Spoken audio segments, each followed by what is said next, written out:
Cleopatra VII. From 51 to 30 BCE, Cleopatra VII ruled Egypt during one of the most dangerous overlaps between Muggle power and ancient magic in recorded history. While Muggles remember her for politics and romance, the wizarding world remembers her as the last ruler with active access to pre-statute Egyptian spellcraft. Ancient Egyptian magic was ritual-based, object-bound, and heavily tied to alchemy, bloodline enchantments, and death magic. Cleopatra was not a witch herself, but she patronized wizarding alchemists, temple magi, and curse keepers who had preserved spells dating back to the Old Kingdom. Several magical artifacts housed in Alexandria, including soul-binding amulets, embalming hexes, and proto-Horcrux-adjacent relics, were protected under her rule. The destruction of the Library of Alexandria was a catastrophic magical loss, not just an academic one. Wizarding records indicate that entire schools of ritual magic vanished overnight. After Cleopatra's death, the Egyptian wizarding elite initiated a continent-wide sealing operation, hiding artifacts in tombs, sinking vaults beneath the Nile, and placing permanent curses on burial sites later misidentified by Muggles as death traps. Modern curse breakers believe many of Gringotts' most lethal tomb contracts descend directly from spells first deployed after Cleopatra's fall. Her reign forced the global magical community to confront a hard truth. When Muggle empires collapse, magic must disappear faster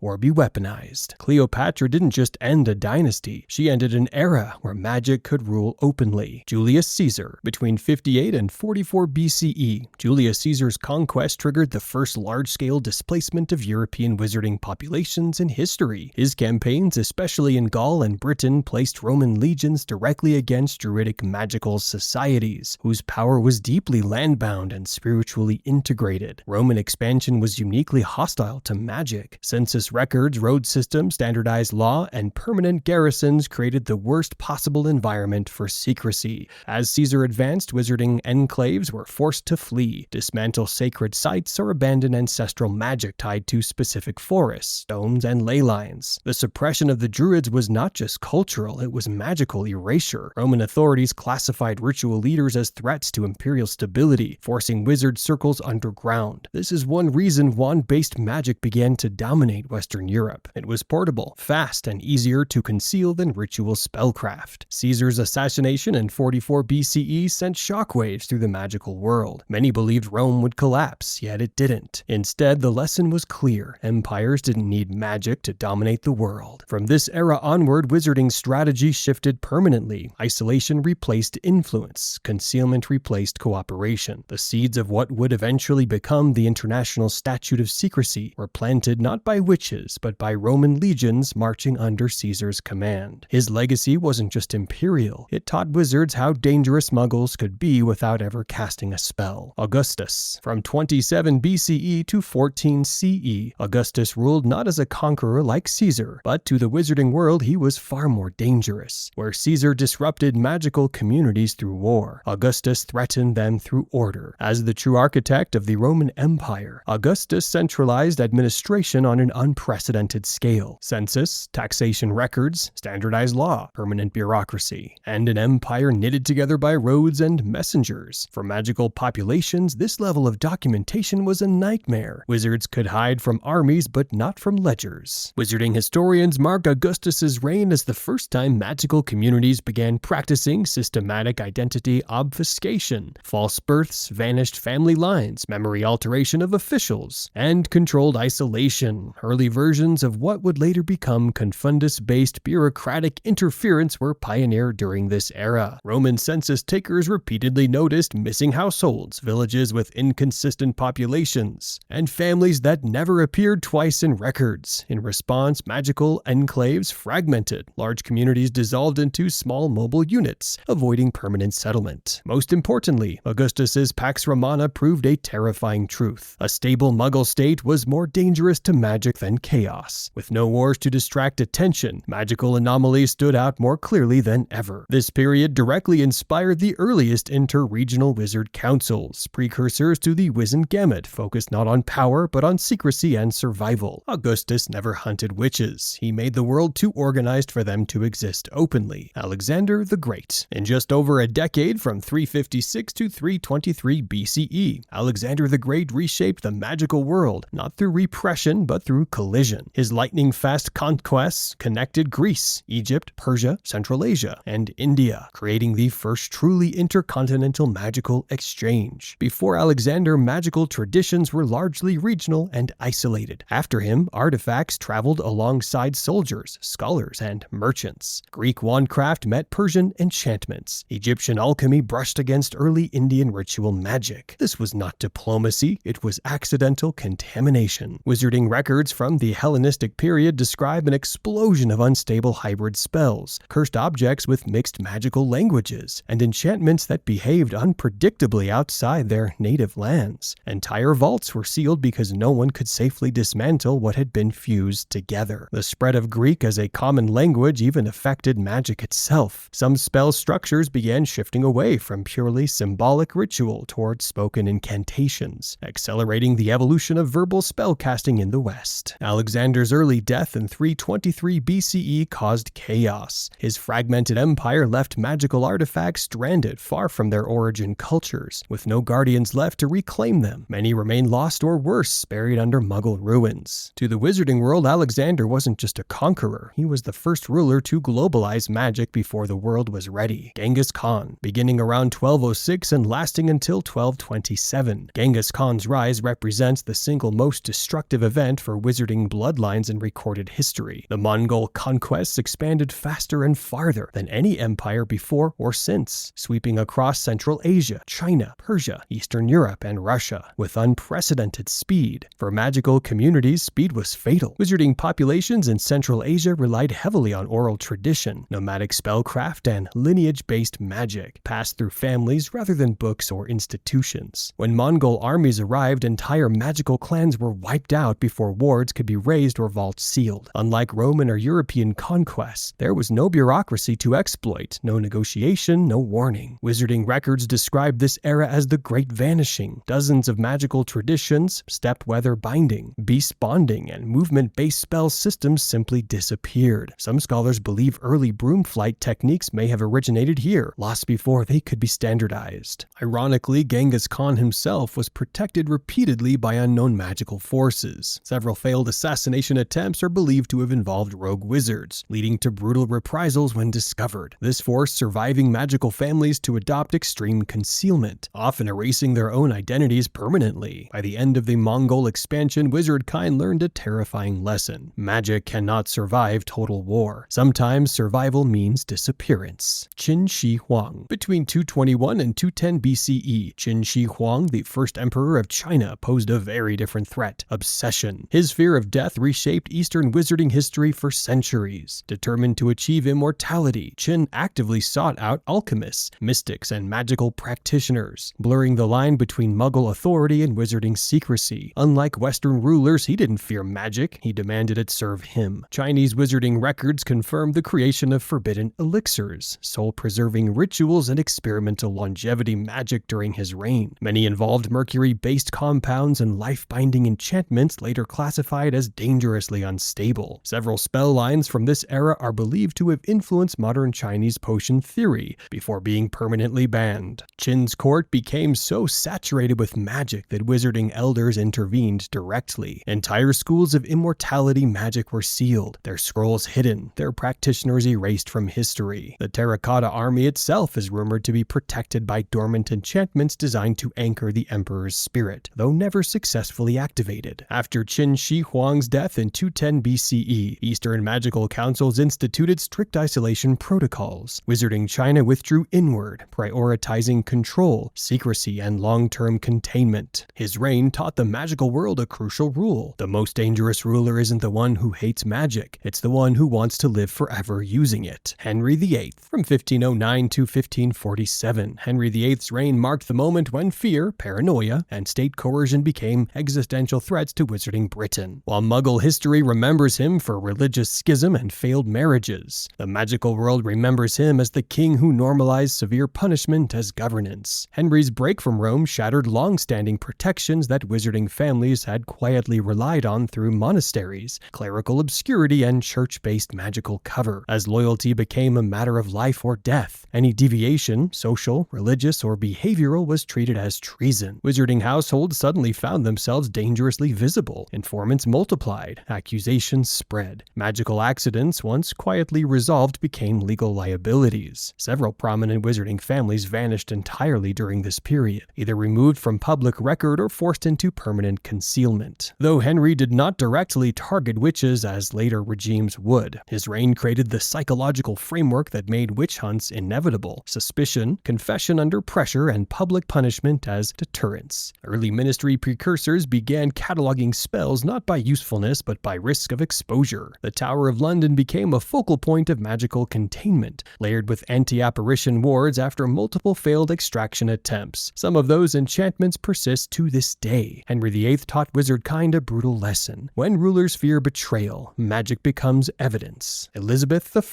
Between 1558 and 1603, Elizabeth I transformed Britain into a nation of watchers, and in doing so forced the wizarding world to master invisibility without magic. Her reign stabilized England politically, but at the cost of total surveillance. Espionage networks expanded, informants were embedded everywhere, and coded communication became the norm. For witches and wizards, this era was paradoxically safer than Henry's, but far more dangerous long-term. Elizabeth didn't execute recklessly, she observed. Wizarding Britain adapted by developing layered secrecy, compartmentalized communities, false identities, and indirect communication methods. This is the period when wizarding Britain fully abandoned visibility, even among trusted Muggles. Mixed households dissolved, magical births were hidden, wandless magic was strongly discouraged in urban centers. Several foundational practices of the modern ministry date back to this era, including discreet intelligence sharing, obliviator coordination, and early counter-surveillance charms designed to mimic mundane coincidence